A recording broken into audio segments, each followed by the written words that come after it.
আমি যা দেখেছি তোমরা তা দেখতে পাও না, আমি যা শুনেছি তোমরা তা শুনতে পাও না। আকাশ জুড়ে প্রচন্ড কম্পনের শব্দ শোনা যাচ্ছে, আর এর পেছনে রয়েছে এক গভীর রহস্য। আকাশের প্রতিটি অংশে এমনকি 4 আঙ্গুল পরিমাণ জায়গাও খালি নেই, যেখানে ফেরেশতারা সিজদায় লিপ্ত এবং তারা নির্বিচ্ছিন্নভাবে আল্লাহর জিকিরে মশগুল। মহানবী হযরত মুহাম্মদ সাল্লাল্লাহু আলাইহি সাল্লামের এই বাণী প্রায় 1400 বছর আগের কথা। এবার ফেরেশতাদের শব্দ রেকর্ড করার দাবি করছে মহাকাশ গবেষণা সংস্থা নাসা।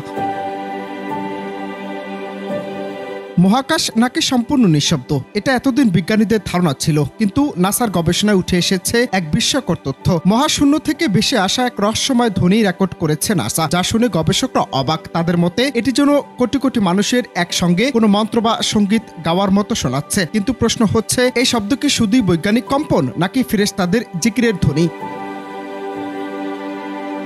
নাসার hour universe is not silent এবং লিসেন টু দ্য ইউনিভার্স শীর্ষক প্রতিবেদনে বিস্তারিতভাবে তুলে ধরা হয়েছে কিভাবে মহাকাশে শব্দের সৃষ্টি হয়। সংস্থাটির অত্যাধুনিক টেলিস্কোপ ও গবেষণা সরঞ্জামের মাধ্যমে এসব মহাকাশীয় শব্দ শনাক্ত ও রেকর্ড করা সম্ভব হয়েছে। নাসার চন্দ্র এক্স-রে অবজারভেটরি এবং অন্যান্য দূরবীক্ষণ যন্ত্রে তোলা ছবিগুলোর 3টি নতুন সনিফিকেশন প্রকাশিত হয়েছে। এই প্রকল্পের উপর ভিত্তি করে তৈরি নতুন এক ডকুমেন্টারি নাসা প্লাস স্ট্রিমিং প্ল্যাটফর্মে আত্মপ্রকাশ করে।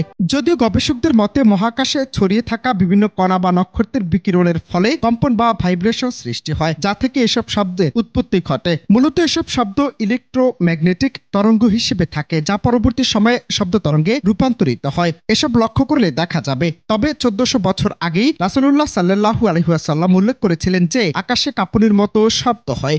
আবার নাসা বর্তমানে বলছে এই শব্দগুলি কাঁপুনির কারণে সৃষ্টি হয়। এমনকি গবেষণার সাথে যুক্ত একজন বিজ্ঞানী মন্তব্য করেছেন, যে শব্দ শুনে তার মনে হয়েছে যেন একত্রে বিলিয়ন বিলিয়ন মানুষ গ্রেগরিয়ান চ্যান্ট গাইছে। গ্রেগরিয়ান চ্যান্ট হলো খ্রিস্টানদের এক ধরনের ধর্মীয় সঙ্গীত, যা একসঙ্গে গাওয়া হয়। তবে 1400 বছর আগে মহানবী সাল্লাল্লাহু আলাইহি ওয়াসাল্লাম বলেছিলেন যে আকাশে ফেরেশতারা একত্রে আল্লাহর জিকির করছেন। নাসা মহাকাশের যে শব্দ আবিষ্কার করেছে তার পেছনে বিভিন্ন বৈজ্ঞানিক ব্যাখ্যা রয়েছে, যেমন নক্ষত্রের চুম্বক ক্ষেত্র বা প্রাচীন মহাবিশ্বের বিস্ফোরণ। তবে এই শব্দের বর্ণনা মহানবী সাল্লাল্লাহু আলাইহি ওয়াসাল্লাম হাদিসের সাথে সঙ্গতিপূর্ণ, যেখানে তিনি 1400 বছর আগে বলেছিলেন যে আকাশে ফেরেশতারা একত্রে আল্লাহর জিকির করছেন। যদিও নাসা এর বিজ্ঞানী এর ব্যাখ্যা দিয়েছে, তবে এই শব্দগুলো প্রকৃতপক্ষে ফেরেশতাদের জিকিরের ধ্বনি কিনা তা কেবল মহান সৃষ্টিকর্তাই ভালো জানেন। অনন্ত হাসান মাসুদ, বাংলা টিভি।